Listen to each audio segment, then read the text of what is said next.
一個清點物資歡樂的老高，這是淡市木工職業工會拍頭陣，啟動歲末關懷送暖活動。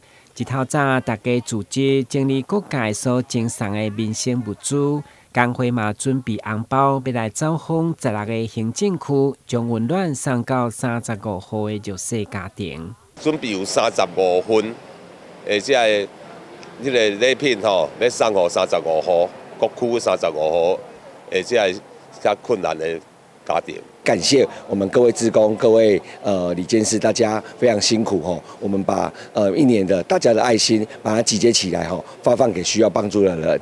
那把這個有一個拋磚引玉的效果吼，把我們的愛心的觸角伸到每一個基層、每一個角落吼。準備好物資，大家齊心搬上車頂，分配送往每一個弱勢家庭的厝內。第一站來到安南區，也當看到英架，這是浙江行善團正在啟動徵收今年風颱受影響的厝頂。特別感謝勞工局的那些志工來幫我修繕家裡面，然後謝謝他們勞工局的送我這些物資。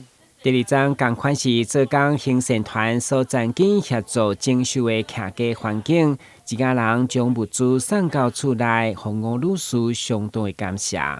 謝謝老婆，你來給我整理哦，我這個灶口哦，我早就放落啊。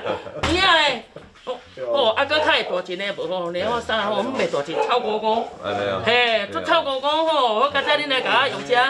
樂工局每一檔都會對工會志工專程送物資，用心傳送社會溫暖，讓每一位弱勢市民甲職業災害勞工。